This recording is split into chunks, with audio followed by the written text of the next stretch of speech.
इसी 2019 का CBT 1 का मैथ्स का सॉल्यूशन कर रहे हैं, जिसमें 28 दिसंबर 2020 से 5 जनवरी 2021 तक जितने भी शिफ्ट में एग्जाम हुए सभी शिफ्ट के सॉल्यूशन कंप्लीट हो चुके हैं। इन सब का वीडियो प्लेलिस्ट में मिल जाएगा। आज की क्लास में 7 जनवरी 2021 का पहला शिफ्ट का सॉल्यूशन करेंगे। तो शुरू करते हैं। उससे पहले चैनल पर नए हैं तो चैनल को सब्सक्राइब कर दीजिए। आगे बढ़ते हैं। कह रहा दो पुरुष एक स्थान से एक ही दिशा में क्रमशः 5 किलोमीटर प्रति घंटा और 5.5 किलोमीटर प्रति घंटा की चाल से यात्रा शुरू करते हैं, तो वह कितने समय बाद एक दूसरे से 8.5 किलोमीटर दूरी पर होंगे। ठीक है, देखिए दोनों एक ही दिशा में जा रहा है तो इसका रिलेटिव स्पीड क्या होगा, दोनों का अंतर के बराबर। तो वो कितना है, 5.5 में जब 5 माइनस करेंगे तो इसका स्पीड आ जाएगा 0.5 किलोमीटर प्रति घंटा। ठीक है, क्योंकि दोनों एक ही दिशा में जा रहा है और इन दोनों के बीच का जो दूरी है वो कितना है, 8.5 किलोमीटर। तो समय पूछ रहा है तो टाइम बराबर हो जाता है क्या, दूरी बट्टा चाल। दूरी है 8.5 किलोमीटर, यानी पूछने का मतलब है इनका कितने समय बाद ये एक दूसरे से इतना दूर पर होंगे। तो दूरी यही हुआ, इसी दूरी को ये 0.5 किलोमीटर प्रति घंटा के चाल से कितने समय में कवर करेगा, तो इसे डिवाइड करेंगे। ये कितना आ जाएगा, 17। तो 17 आवर इस सवाल का आंसर होगा, ऑप्शन नंबर डी। आगे बढ़ते हैं। किसी विद्यालय में लड़कों और लड़कियों की संख्या का अनुपात 5:7 था। ठीक है, बॉयज गर्ल्स, इसका रेशियो क्या था, 5:7। ठीक है, सत्र के दौरान 8 और लड़कों का दाखिला हो गया। ठीक है, उसके बाद लड़कियों और लड़कों का संख्या का नया अनुपात 1:1 हो गया। तो प्रारंभ में लड़कों और लड़कियों की संख्या के बीच कितना अंतर था। ठीक है, देखिए 8 लड़के के आ जाने से रेशियो क्या हो गया, 1:1 का। लड़के आए हैं, लड़की में कोई परिवर्तन नहीं हुआ। ठीक है, तो पहले लड़की 7 था, अभी कितना होना चाहिए, 7 ही होना चाहिए, लेकिन यहाँ पर क्या है, 1 है। तो हम लोग क्या करेंगे, इसमें 7 से गुना करके पूरा रेशियो को यहाँ पर 7 बना लेंगे। तो यहाँ जब गुना करेंगे इसमें, ठीक है, तो इसके यहाँ लिख रहे हैं 7×1 हो जाएगा, इधर भी 7×7 हो जाएगा। ठीक है, ये बाद वाला रेशियो नया हुआ है क्या, 7:7। अब देखिए यहाँ पर लड़की दोनों कंडीशन में बराबर है, लड़की में कोई परिवर्तन नहीं हुआ है, सवाल में ऐसा कह रहा है। परिवर्तन हुआ है लड़का की संख्या में, कितना, यहाँ पर 8 लड़का है, जबकि यहाँ पर देखिए पहले 5 था, अब कितना है, 7, यानी कि 2 यूनिट का यहाँ पर वृद्धि है। यही 2 यूनिट का वैल्यू होगा वो 8 लड़का के बराबर। तो ये कितना गुना है, सीधा सीधा 2 से डिवाइड करेंगे 8 के, तो 4 गुना। क्या पूछ रहा है कि प्रारंभ में लड़कों और लड़कियों की संख्या के बीच अंतर। तो देखिए कितना अंतर था, 5 और 7 यूनिट अंतर था 2 का। तो 2 का भी कितना हो जाएगा, इधर 2 का 8 है तो इधर भी 2 का 8 ही होगा। ऑप्शन नंबर बी इसका सही आंसर है। ठीक है, आगे बढ़ते हैं। एक 21 सेंटीमीटर त्रिज्या वाले वृत्त में से एक वृत्तखंड काटा जाता है। वृत्तखंड का कोण 40 डिग्री है। वृत्तखंड का क्षेत्रफल ज्ञात कीजिए। ठीक है, देखिए पिछले कोई क्लास में हम बता चुके हैं कि अगर रेडियस 7 रहे तो इसका जो पेरीमीटर है वृत्त का वो कितना होता है, 44 होता है, और एरिया कितना होता है, 154। अब यहाँ देखिए इसका रेडियस कितना है, 21 है, यानी कि 7 का कितना गुना है, 3 गुना। तो एरिया के बारे में पूछ रहा है तो एरिया कितना हो जाएगा, देखिए रेडियस 3 गुना है तो एरिया हो जाएगा 3 का स्क्वायर गुना, यानी कि 9 गुना। तो ये हो जाएगा 154 गुना 9 क्षेत्रफल। अब ये पूरा क्षेत्रफल नहीं पूछ रहा है, वृत्तखंड काटा है 40 डिग्री कोण का, उसका क्षेत्रफल पूछ रहा है। तो ये टोटल वृत्त का आ गया, उसका हम लोग 40 डिग्री का निकालेंगे। ठीक है, 40 डिग्री टोटल जो वृत्त है वो उसके केंद्र के चारों ओर का कोण कितना होता है, 360 डिग्री, और उसमें से इस तरह से एक वृत्तखंड काटा गया है जिसका कोण है कितना, 40 डिग्री। तो ये जो क्षेत्रफल पूछ रहा है उसका कितना हो जाएगा, 40/360 डिग्री। तो 4 से कटाएंगे, 9 बार में 9 से 9 कट जाएगा, तो कुल मिलाकर आंसर कितना आ गया, 154। Option number 2। आगे बढ़ते हैं।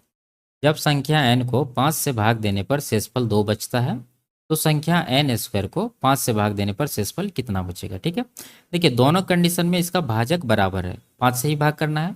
तो भाज्य को जिस अनुपात में परिवर्तित किया गया है उसी अनुपात में हम लोग शेषफल को भी परिवर्तित करेंगे। देखिए भाग का क्या गया है, n का स्क्वायर, तो शेषफल यहाँ पर 2 है तो इसको भी 2 का स्क्वायर करेंगे, तो ये कितना आ जाएगा, 4। अब जो भाजक है 5, अब 5 से इसी 4 को डिवाइड करेंगे तो कितना होगा, 5 से 4 को डिवाइड करेंगे, भाग नहीं लगेगा तो शेष बच जाएगा कितना, 4। तो 4 इस सवाल का आंसर होगा, ऑप्शन नंबर 3। आगे बढ़ते हैं। निम्नलिखित को सरल करना है। ठीक है, तो ये 1/2 है, यहाँ पर लिखते हैं 1/2, भाग है यहाँ पर गुना करेंगे और इसको कोष्टक के अंदर जो है इसको गुना करके उल्टा देंगे।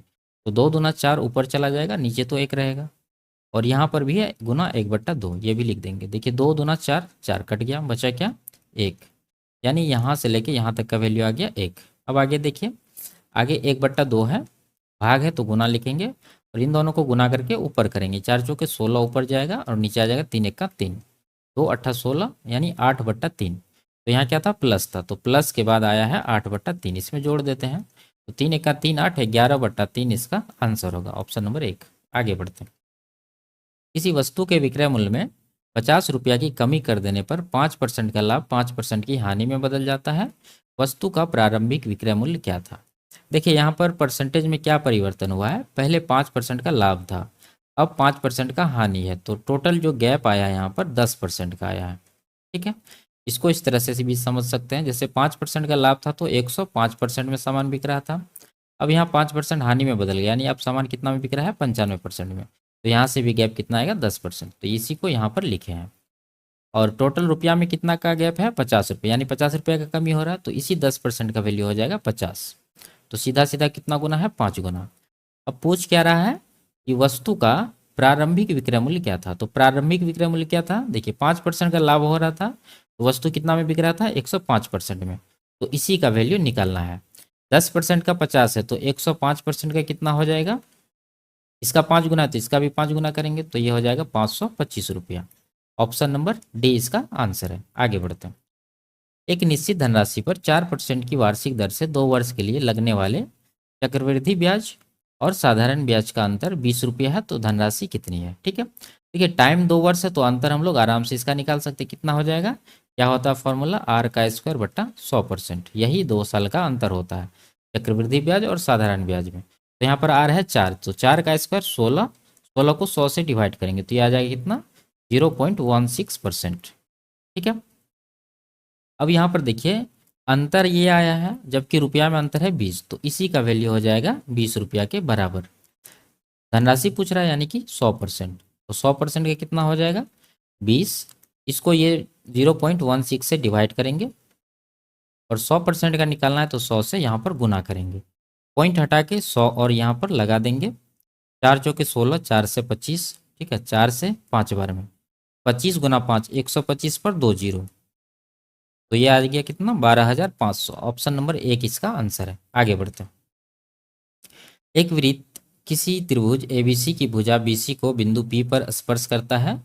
भुजा AB और AC को क्रमशः बिंदु Q और R पर वृत्त से स्पर्श करने के लिए बढ़ाया जाता है। ठीक है, बढ़ाया जा रहा है, इसका मतलब त्रिभुज के बाहर वृत्त बना है। तो AQ की लंबाई क्या होगी। ठीक है, इस तरह से इसका डायग्राम बनाते हैं।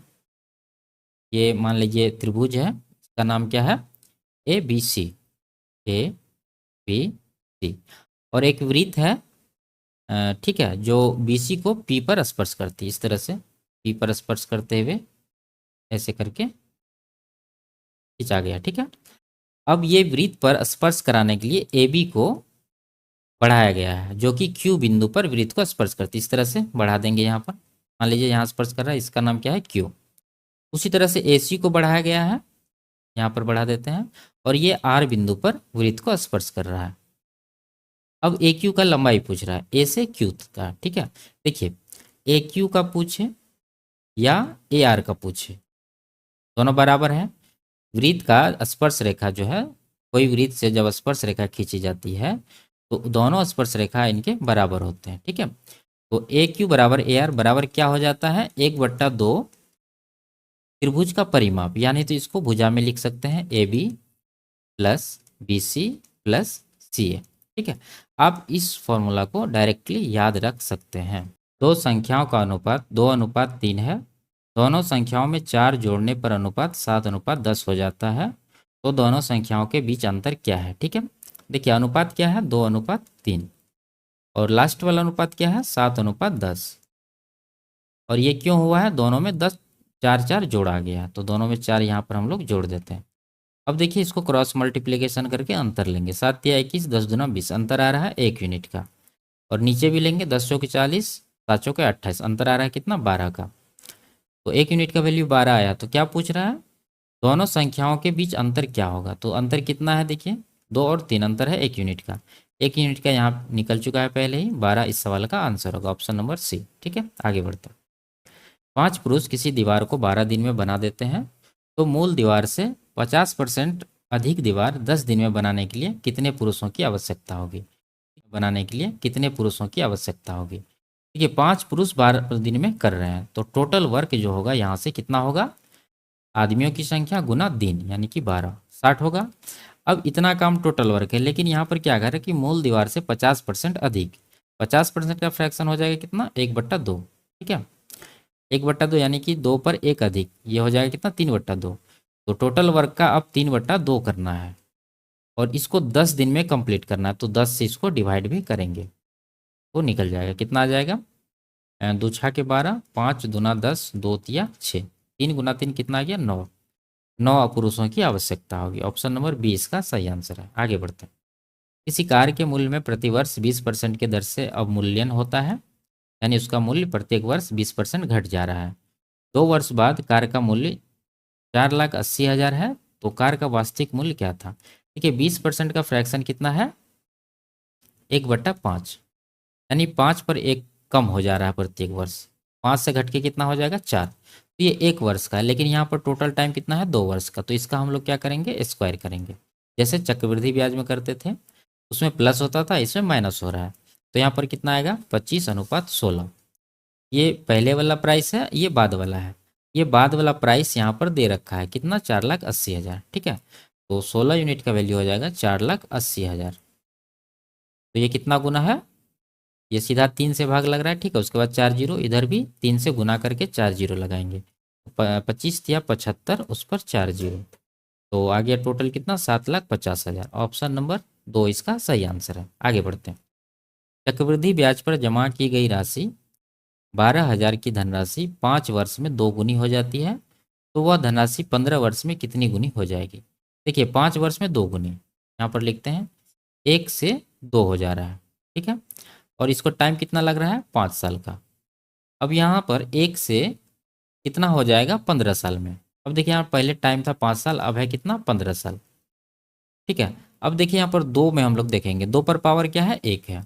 यहाँ पर 5 का कितना गुना हो रहा है? यहाँ 15, 3 गुना। तो यहाँ पर 2 पर पावर भी है जो इसी के अनुपात में बढ़ जाएगा, यानी कि 3 गुना है तो इधर भी 3 गुना हो जाएगा, 1 का 3 गुना। तो 2 पर पावर 3 बराबर कितना होता? 8। यानी अब जो है धन 1 से 8 गुना हो जाएगा। तो क्या पूछ रहा है? 12,000 धनराशि है, यानी 1 यूनिट का वैल्यू जो है 12,000 है, इसका वैल्यू 12,000 है। ठीक है, पूछ रहा है बाद वाला, तो 8 यूनिट है, तो 8 का कितना हो जाएगा? 8 गुना 12,000। ठीक है, तो ये हो जाएगा 12 8 96,000। तो 96,000 इस सवाल का सही आंसर है। आगे बढ़ते हैं। निम्नलिखित को सरल करना है। ठीक है, तो इसका वैल्यू कितना होगा? गुना करेंगे तो ये आएगा 22 दूना 44, यानी 0.44। ठीक है, अब यहाँ इसको कटा देते हैं, ये आएगा कितना? 0.2। अब यहाँ भाग है तो 0.2 से इसको डिवाइड करेंगे, 0.44 को, कितना आएगा ये? 22 दूना 44। ठीक है, यानी 2.2।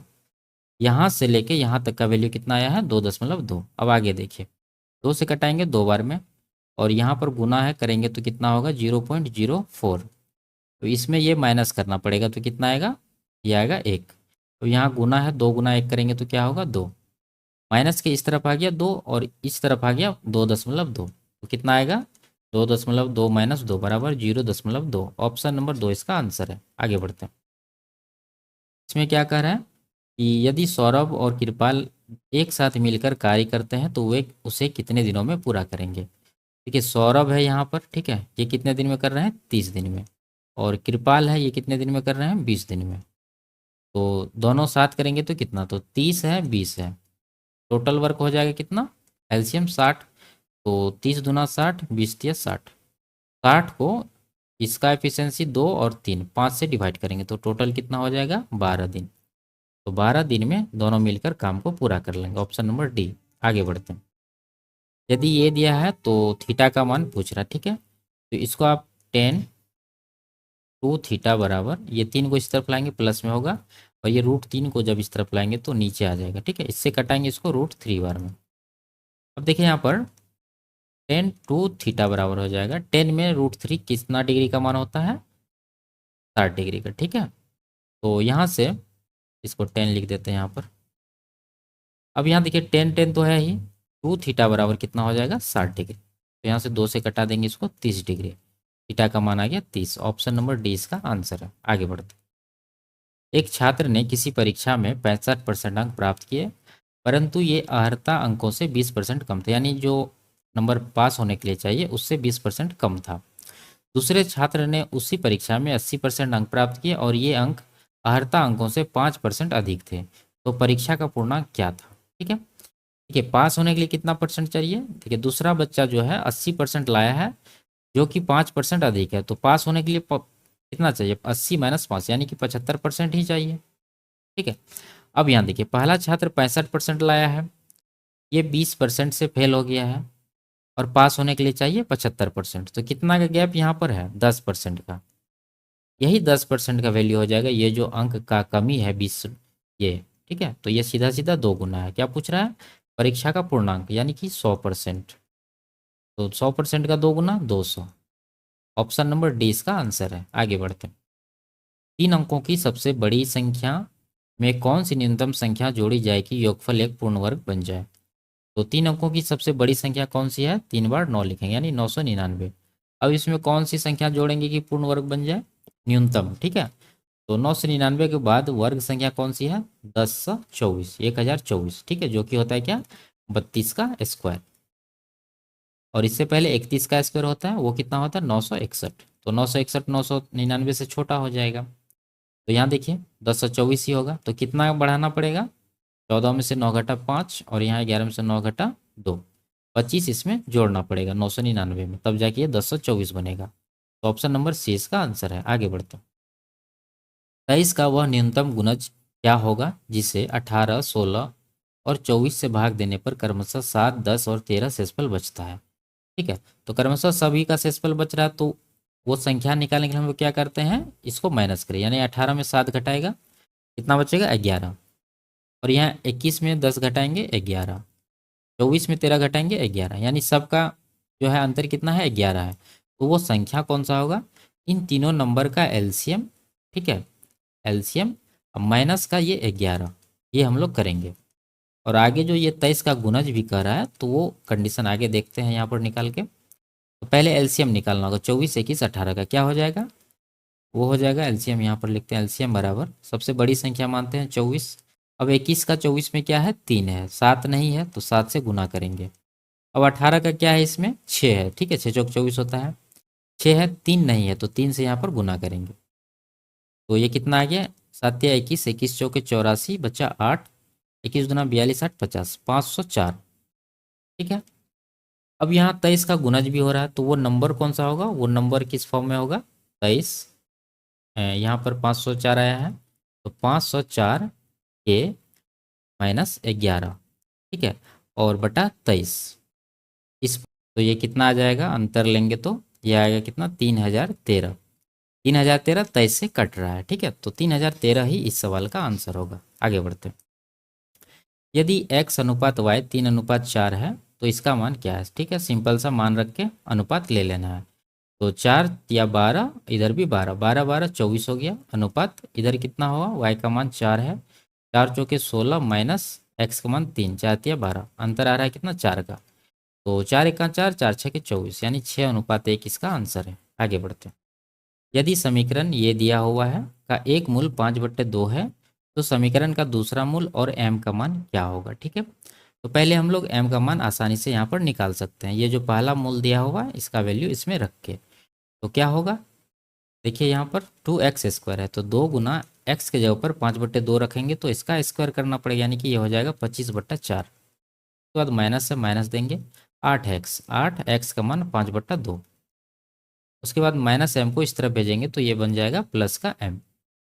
2 से कटा दीजिए इसको 2 बार में। देखिए यहाँ हर बराबर है, ऊपर वाला का जो है जोड़ घटा कर देंगे, तो ये कितना हो जाएगा? 8 पंजे 40, यहाँ 25, तो 40 और 25, 25 में 40 माइनस करेंगे तो आ जाएगा माइनस का 15, और नीचे है 2। यही आ गया किसका वैल्यू? m का। क्या, अब यहाँ पर m का वैल्यू आ गया है।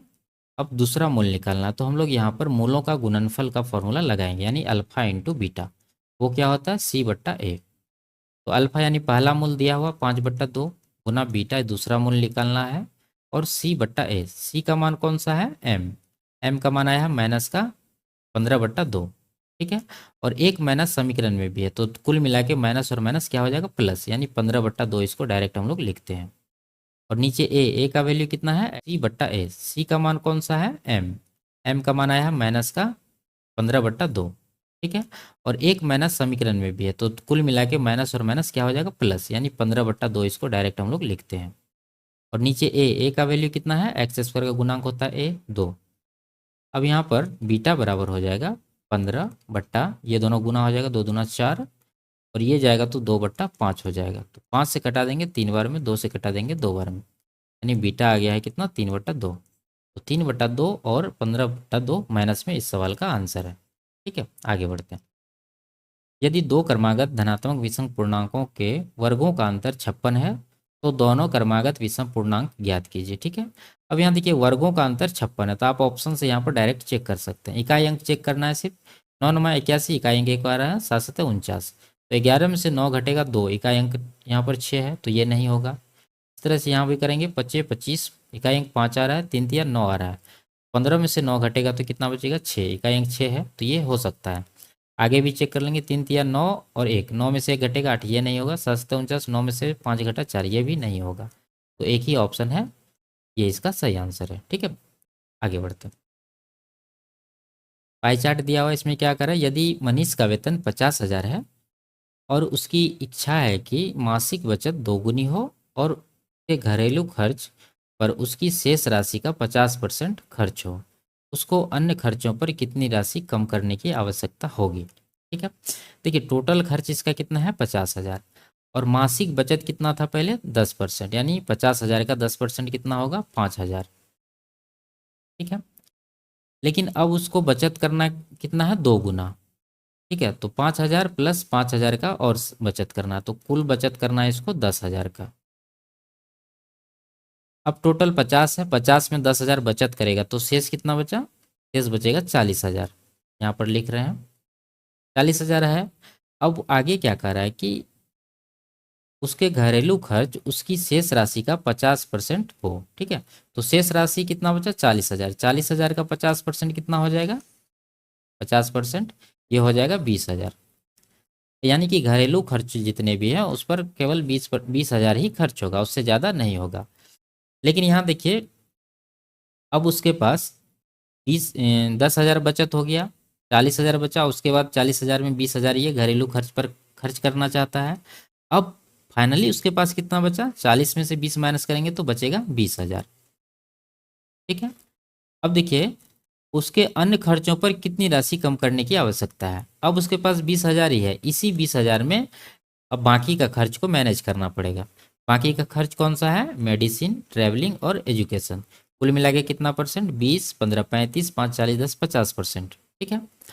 तो 50% पहले कितना होता था, 50,000 का 50%, यानी 25,000 खर्च होता था इन सब व्यय पे, तीनों पे, ठीक है। तीनों पे 25,000 खर्च होता था।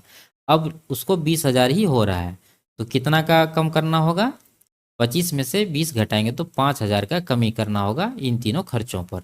तो ऑप्शन नंबर 2 इसका आंसर होगा। आगे बढ़ते हैं।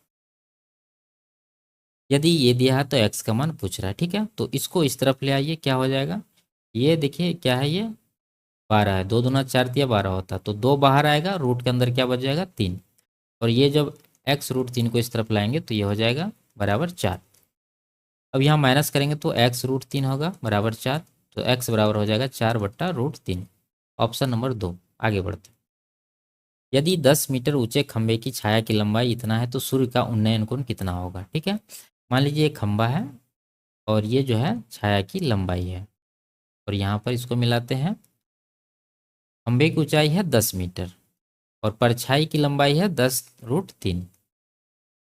तो ये कोण उन्नयन कोण पूछ रहा, मान लेते हैं थीटा है, ठीक है। तो आपको रेशियो याद है तो आराम से निकल जाएगा। अगर कटाएंगे 10-10 को तो रेशियो क्या बना, एक ये √3 का और 1 का, तो 1 के सामने कितना होता है, 30 डिग्री, √3 के सामने कितना होता है, 60 डिग्री, और ये 2 होता है, ये होता है 90 डिग्री। तो यहाँ पर उन्नयन कोण पूछ रहा है तो ये वाला हो जाएगा कितना, 30 डिग्री। तो ऑप्शन नंबर सी इसका सही आंसर है। आगे बढ़ते हैं। यदि किसी समबाहु त्रिभुज की प्रत्येक भुजा को 3 गुना कर दिया जाता है तो समबाहु त्रिभुज का क्षेत्रफल कितना गुना होगा। ठीक है, हम पहले भी बता चुके हैं कि भुजा को यहाँ पर 3 गुना किया गया है। ठीक है, रेशियो 1:3 हुआ है ये भुजा का। तो एरिया का रेशियो इसका क्या हो जाएगा, इसके स्क्वायर में, यानी कि 1:3 तो ये अनुपात इसका बनेगा, यानी पहले से कितना गुना हो गया, 9 गुना। तो ऑप्शन नंबर डी इसका सही आंसर है। आगे बढ़ते हैं। किसी भिन्न का हर उसके अंश से 2 अधिक है। यदि अंश को 3 से गुना किया जाता है और हर को 2 से गुना किया जाता है तो वह भिन्न 1/2 बन जाती है। दी गई भिन्न क्या है। देखिए, भिन्न का अंश और हर का अंतर जो है 2 है, यहाँ पर अंतर 3 है, ये नहीं होगा। यहाँ पर अंतर 1 है, ये भी नहीं होगा। यहाँ पर अंतर 3 है, ये भी नहीं होगा। यहाँ पर अंतर 2 बन रहा है, ये इसका सही आंसर है। आप आगे भी चेक कर सकते हैं। इसमें 3 से गुना करेंगे, ठीक है, और हर में 2 से गुना करेंगे, क्या ये 1/2 बन रहा है जो सवाल में कह रहा है। ये 3 कट जाएगा, बचेगा क्या, 1/2 बन रहा है। तो ये भी चेक कर सकते हैं आप। आगे बढ़ते हैं। नीचे दिए गए ग्राफ में इंडियन क्रिकेट लीग में 500 से अधिक रन बनाने वाले बल्लेबाजों की संख्या दर्शाई गई है। इस वर्ष अधिकतम बल्लेबाजों ने 500 से अधिक रन बनाए। ठीक है, देखिए यहाँ पर बल्लेबाजों का संख्या दिया हुआ है, तो सबसे अधिकतम संख्या यहाँ 10 है। इस वर्ष में है 2011, तो इसका आंसर हो जाएगा 2011। ठीक है, आगे बढ़ते हैं। एक 60 मीटर ऊंची इमारत के शीर्ष से किसी टावर के शीर्ष और आधार के अवनमन कोण क्रमशः 30 डिग्री और 60 डिग्री है। तो टावर की ऊंचाई क्या है। ठीक है, ये मान लीजिए इमारत है और ये एक टावर है। टावर छोटा है, ठीक है, क्योंकि यहाँ इमारत का जो ऊंचाई है उससे कम लंबाई है टावर का। ऑप्शन में आप देख सकते हैं। ये आधार है, जमीन है। ठीक है, अब यहाँ से इसके शीर्ष को मिलाएंगे और इसके टावर को, आधार को मिलाएंगे इस तरह से, और इसको भी मिला देते हैं। तो ये कोण हो गया 30 डिग्री का और ये कोण हो गया 60 डिग्री का। यही सवाल में कह रहा है। ठीक है, और 60 मीटर ऊंचा है क्या, इमारत। ये टोटल इमारत कितना है, 60 मीटर। अब देखिए यहाँ पर सिर्फ रेशियो को कंबाइन कर देंगे। 30 के सामने क्या है, 1 होगा। तो यहाँ देखिए ये कोण 30 है, तो ये कोण कितना होगा, यहाँ से यहाँ तक का 60 डिग्री। तो 30 के सामने 1, तो इसके सामने √3 होगा। ठीक है, ये 3 है, तो यहाँ पर लिख देते हैं।